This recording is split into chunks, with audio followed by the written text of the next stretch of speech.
Olha, até alguns anos atrás, e não faz tanto tempo assim, cultura organizacional era um tema visto como de menor importância. Só um planinho de comunicação sobre missão, visão e valores, algo que tinha que preencher a parte institucional do nosso site, dos nossos relatórios e folders institucionais.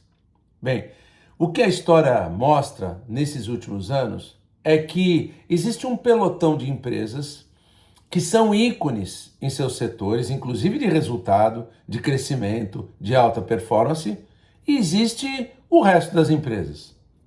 Essas organizações que se tornam ícones nos seus setores chegam lá por quê? Bom, a gente poderia dar uma série de razões para um êxito tão notável se materializar.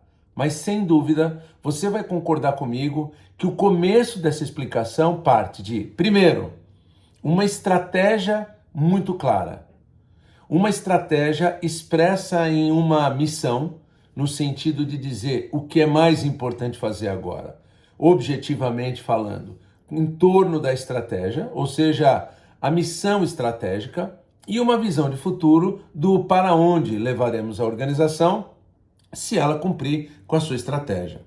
Atingindo a sua estratégia, ou seja, executando a sua missão, ela chega numa visão de futuro. Esses dois elementos são os elementos da estratégia e são, portanto, o começo de uma jornada exitosa. Mas a pergunta é: qual é a melhor cultura que pode estimular, fomentar essa estratégia? E por que, nessa hora, eu posso lembrar para você a tão aclamada frase, que já é quase um meme, aquela frase do guru Peter Drucker que diz que a cultura devora a estratégia no café da manhã. E eu discordo, é no almoço, no chá da tarde, na janta, para a imensa maioria das empresas. Porque essa frase é verdadeira e se encaixa bem aqui, nesse nosso raciocínio. Ora, falar da estratégia ou elaborar a estratégia é quase sempre alguma coisa que os líderes não esquecem de fazer, porque isso é tão essencial, isso é tão básico que a gente não esquece. Veja, ainda que não se tenha um planejamento estratégico todo rebuscado, todo elaborado, aquelas coisas que você contrata, aquelas consultorias internacionais, mega blasters para $1 milhão te entregarem um planejamento estratégico, ainda que você não tenha isso, ainda que na cabeça do empreendedor ou dos principais líderes estejam os principais direcionadores estratégicos e a visão de futuro que a gente pode construir a partir da execução desses direcionadores, e esse pedaço todo mundo lembra de fazer. Essa parte, ela tic, em geral, tá ok. Mas daí, no dia a dia, a gente percebe que as pessoas não agem como a gente precisa que elas ajam para entregar essa estratégia.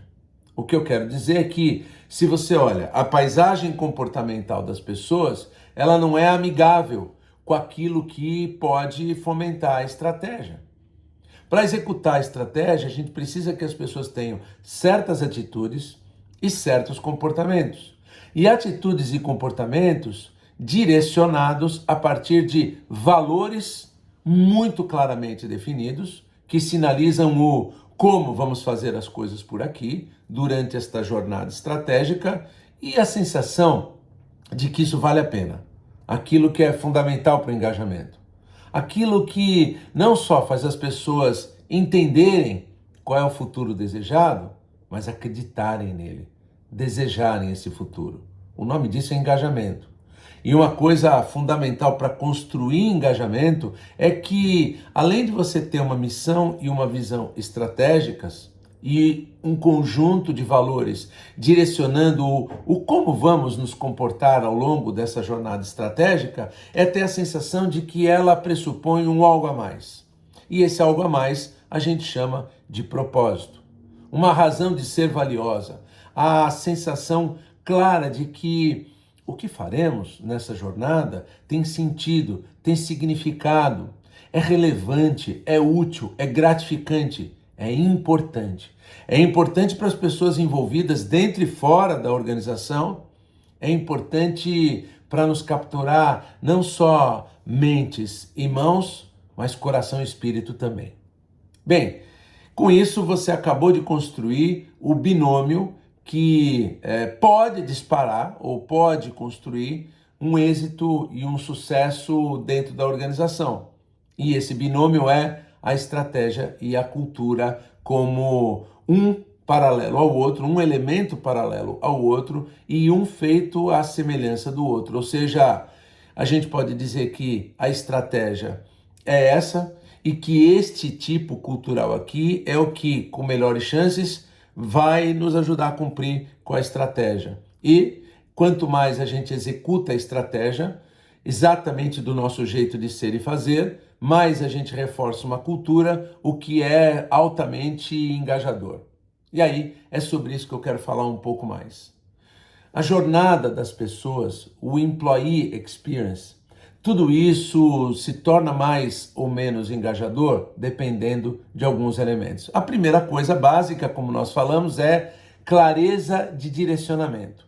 Não só de direcionamento estratégico, como de direcionamento comportamental. O binômio estratégia e cultura. Bom, em primeiro lugar, o líder que promove engajamento em torno dessas duas coisas, ele não pode ser o maior obstáculo para realizá-las. Olha, uma das coisas mais lamentáveis no employee experience é aquilo que a gente chama de chefe nuvem. O chefe nuvem é aquele que, quando desaparece, o dia fica lindo. Olha, você sabe que em alguns times, uma das coisas que mais compromete o employee experience, a jornada das pessoas, é a própria liderança. Incrível, né? Porque a liderança não pode ser o maior obstáculo. Aquele desejo de que estejam longe para nos deixar trabalhar. Não, a liderança tem que ser removedora de obstáculo. E nesse ponto, um facilitador, um enabler, um grande coach, ele delega essa estratégia às pessoas e se pergunta, como é que eu crio condições para que aquilo que eu deleguei possa acontecer?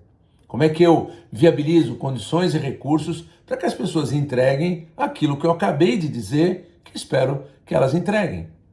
Ele não é o obstáculo, ele é o removedor de obstáculo. E durante este caminho, durante esta jornada, uma máquina de feedback. Sim, mas não no sentido de julgar. Tem muito líder que confunde julgamento com feedback. Tem muito líder que confunde bronca com feedback. Olha, de vez em quando a gente vai ter que dar bronca, vai ter que mostrar que está aborrecido. Claro que desde que você não passe de uma linha que possa soar antiética e assediosa. Mas bronca nunca foi feedback. O feedback clássico, bom, ele tem duas características. O desejo de gerar aprendizado no outro, então é um espírito de coach, de treinador e professor. E segundo, ele não é só para falar do que aconteceu, olhar para o passado. O feedback reafirma parâmetros para o futuro. Eu vou reafirmar aqui para você o que eu espero de você, como eu quero que você entregue isso e o que eu desejo que seja entregue ao final da sua execução. Então, o líder é um removedor de obstáculos, um enabler, um facilitador, um coach, uma máquina de feedbacks. Ele está treinando, orientando, aconselhando, suportando as pessoas ao longo dessa jornada de execução da estratégia à luz dessa cultura. E é, por fim, um símbolo dessa estratégia e um símbolo dessa cultura. Se as pessoas precisam esclarecer a direção, sabem que a liderança é fonte melhor neste sentido. Bom, com isso você construiu uma tríade muito virtuosa. Uma clareza de cultura que entrega a estratégia, que fomenta a estratégia e não a devora, e uma liderança que é a encarnação dessa estratégia e dessa cultura. Ele é símbolo daquilo que é a missão e a visão de futuro, e é símbolo do propósito e dos valores. Os primeiros dois elementos da estratégia e os segundos elementos da cultura. Bom, o problema é que a cultura vai estar lá no dia a dia, a estratégia vai estar lá no dia a dia, mas a pergunta é, de que modo eu posso encontrá-las no Employee Experience mais vívidas, tanto uma quanto outra? Bom, a estratégia tem várias formas de desdobrá-la. Uma das maneiras mais conhecidas é o tal do BSC e a partir daí contratos de desempenho que vêm derivados de cada uma das dimensões do BSC. Ou você usa a dinâmica dos OKRs, né? Os objetivos e resultados chaves, de novo vinculando aos contratos de desempenho das pessoas, que deveriam ser cada vez mais em horizontes curtos, do tipo trimestrais ou no máximo semestrais, dado o quão dinâmico é tudo que vivemos e o quanto que por vezes a gente tem que mudar rota ao longo dessa jornada. Esse pedaço, de um jeito ou de outro, as organizações lembram de fazer, mas o que cai do caminhão? O que é profundamente negligenciado ou feito de maneira muito imperfeita e insuficiente? É o pedaço da cultura. Olha só, eu na Develo, a nossa consultoria que desenvolve líderes e promove projetos de cultura organizacional, e na Winx, a nossa RH Tech, a nossa HR Tech, que faz diagnósticos de liderança e cultura, e com todos os meus parceiros, como a própria Tecor, que é uma querida empresa parceira, em nome de quem estou aqui convidado para falar com vocês, quando a gente olha a realidade de toda essa experiência, a gente sabe que uma parte muito grande das empresas contrata até consultoria e gente de renome para fazer o seu projeto de cultura, e o projeto de cultura começa muito bem, mas para muito mal. E por que ele começa bem? Porque, vamos lá, ver a luz, o sol e a sombra da sua cultura. Então fazem lá o sol e fazem lá a sombra, fazem um diagnóstico ouvindo um montão de gente. Esses diagnósticos são quase sempre muito bem feitos. Bom, aí o próximo passo, que já é uma conquista enorme, é traduzir aquele diagnóstico em definição de elementos. Então, essas consultorias ajudam essas empresas a pegarem o tal do sol e a tal da sombra e a escreverem um manifesto, um propósito, uma missão, uma visão, valores, e aí cria-se lá um material de comunicação, os totens que vão para as mesas, as paredes, o site, e nada mudou. Nada mudou porque se esquece que a jornada cultural não pode parar no diagnosticar e no definir. Existem outros 2 Ds, dos quais nós aqui na Winx e na Develo não abrimos mão. É o D do demonstrar a cultura e é o D do declarar a cultura. Olha, na parte final aqui da minha fala, é sobre isso que eu quero falar. Esqueça um EVP, um Employment Value Proposition, que construa realmente uma marca empregadora que promova engajamento, quando a cultura é só um discurso definido nos documentos e materiais de comunicação institucional da empresa e não uma prática vívida na jornada das pessoas. Esqueça tornar a cultura um fator de vantagem competitiva quando a liderança fala uma coisa e é símbolo de outra. Quando a liderança se torna papagaio da cultura, repetindo frases e chavões da cultura, mas seus processos decisórios não conversam com isso. Quantas vezes aqui nós, nos projetos de cultura que realizamos em torno dos 4 Ds, diagnosticar, definir, demonstrar e declarar, ouvimos das pessoas coisas do tipo: meu líder? Ah, meu líder sempre diz que tal coisa é muito importante aqui para nós. Engraçado, a gente nunca consegue aprovar orçamento para isso. Ah, minha gestora sempre diz que tal coisa é prioridade aqui, é um valor inegociável da nossa organização, é um propósito nosso. Engraçado, todas as vezes que a gente põe isso na pauta da reunião, ou ela não está, bom, ou ela talvez nem deixe o tema entrar na pauta da reunião. A gente nunca consegue pôr tempo e recursos nessas coisas que, juramos por Deus, valem muito para nós. Ora, isso é juntar o ruim com o pior ainda. Há poucas coisas que desengajam mais do que a palavra incoerência. Sim, se você quer uma jornada cultural para promover no Employee Experience engajamento de corpo e alma, sejam obcecados por uma coisa: coerência. Obsessão por coerência. E coerência nos detalhes. Vamos lá. Eu disse para vocês que além do dedo diagnosticar, temos o dedo definir. Até aí, quase todas as consultorias e seus clientes vão.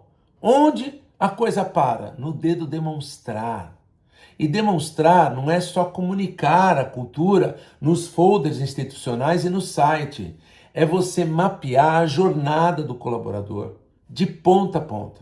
Para quem é RH e me ouve, pegar subsistema a subsistema e se perguntar, fazendo um bom teste ácido, com olhar de auditor, em que medida nossas políticas, nossos processos, nossas normas e procedimentos, nossas ferramentas, nossos rituais de gestão e governança, em que medida todas essas coisas ligadas à jornada do colaborador, do recrutamento ao desligamento, em que medida essas coisas estão embebidas daquilo que a gente jura por Deus, que é valioso para nós e que está ali consignado na cultura.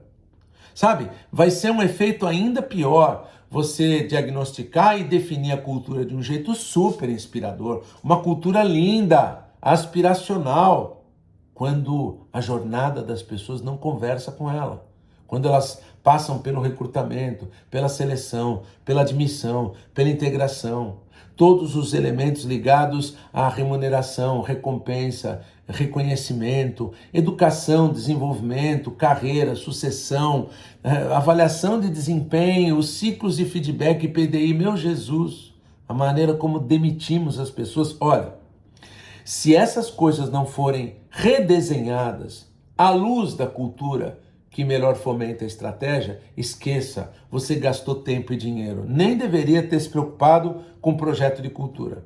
Porque quanto mais aí você mexeu nisso, pior, porque você gerou no teu sistema organizacional uma sensação de que aquilo é balela, de que aquilo é só um discurso para os outros verem.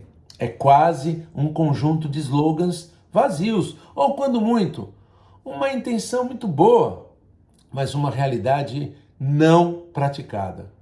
Isso vai aumentar o desengajamento. E aí acontece uma coisa nas empresas nessa hora que deixa todo mundo louco.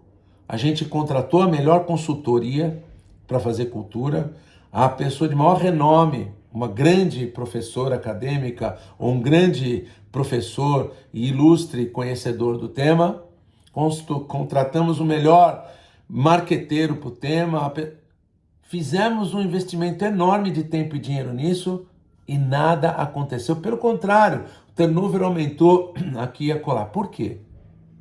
Porque você gerou na organização uma expectativa, eu vou dizer até mais do que isso, uma esperança de que aquilo que nós diagnosticamos seja em alguma medida tratado e curado pelo quanto definimos dessa cultura, mas se ela não for demonstrada, revelada na experiência das pessoas no dia a dia, esqueça, o efeito vai ser o inverso. As pessoas vão ficar aborrecidas de ver tanta papagaiada sobre uma coisa que elas não experimentam em suas jornadas. Então, como eu disse, redesenhar a jornada do colaborador ponto a ponto e redimensionar políticas e processos, rituais e ritos de gestão e governança à luz daquela cultura. Sempre haverá um jeito mais coerente e outro bem coerente com aquilo tudo que é promessa da nossa cultura. Ao mesmo tempo, eu não posso dizer a você que você deve ficar circunscrito aos processos ligados à gestão de pessoas. Claro que eles são o primeiro corte que a gente faz, né? Porque o Employee Experience depende de processos, políticas, normas e procedimentos coerentemente embebidos com a cultura que você definiu. Mas o passo seguinte é olhar toda a cadeia de políticas e processos, símbolos e sistemas organizacionais ligados a todo o resto da vida organizacional. A maneira como fazemos gestão de resultados, a maneira como lidamos com clientes e fornecedores, com a comunidade, com compliance, com as questões ligadas a D&I, a diversidade, equidade, inclusão, a toda a pauta de ESG, você vai precisar olhar o todo. Por isso que um projeto completo de cultura para você rodar os 4Ds, diagnosticar, definir, demonstrar e declarar, ele pode levar um ano. Claro que as primeiras definições você tem lá em 3, 4 meses, mas para você adequar todo o sistema organizacional à luz dessa cultura, às vezes demora. Vai fazendo. Esse já será um sinal importante para os teus colaboradores de que vocês estão obcecados por coerência. Mas, Rogério, você falou de 4Ds. Bom, eu entendi o diagnosticar e o definir. Entendi também o demonstrar, que é revisar todos os símbolos e sistemas da jornada mais concreta dos colaboradores no seu dia a dia organizacional para buscar inconsistências, é verdade. E disso você tem um plano de cultura, comportamentos, símbolos e sistemas a manter, porque são coerentes com essa cultura que você reafirmou, a eliminar, porque estão jogando água para dentro do barco, e outros a criar para gerar uma forte percepção de uma cultura vívida na jornada das pessoas. Agora você tem razão. Falta aqui eu falar por último do dedo declarar. Olha, qual é a grande confusão? É que dedo declarar é percebido apenas como comunicar, como informar. Não, isso é uma obrigação transacional em meio a todos esses desafios. O que você precisa é, primeiro lugar, pegar todo mundo que tem cargo de liderança, todo mundo que tem a nobre missão de fazer gestão de pessoas e times e inocular na corrente sanguínea dessas pessoas a cultura desejada. Faça conversas individuais, grupos focais, workshops, para que eles se tornem embaixadores e multiplicadores dessa cultura. E você precisa dizer em tom bem claro, o líder que vai dar certo aqui, ele é modelo ideal dos valores, das atitudes e dos comportamentos que, aqui vividos no dia a dia, nos permitem executar a missão e levar a empresa para a visão de futuro. Ou seja, é símbolo das competências técnicas que nos ajudam a entregar a estratégia, mas também das competências comportamentais que reforçam a cultura no dia a dia. E, portanto, com isso, tendo um grupo de embaixadores que se comprometem em atuar como símbolos da estratégia e da cultura, toda esta roda virtuosa de uma organização que tem um futuro idealizado, inspirador, aspiracional, bem definido pela visão, com uma missão que é expressão do que estrategicamente é preciso fazer agora, pessoas inspiradas por uma sensação de um algo maior, que é o propósito, e com um combinado de atitudes e comportamentos muito claro em torno de valores também muito claros. Ora, este combinado, todo junto, ele com certeza produz mais chances de êxito para todos nós. Bem, é aqui o final da minha palavra para você. Meu nome é Rogério Scher. Visite lá o site da Develo, com 2 L's, e da Winx, que a gente se mantém em contato, e também me acompanhe lá pelo LinkedIn. Por lá eu sempre respondo os teus questionamentos. Lembre-se, consciência transforma a realidade.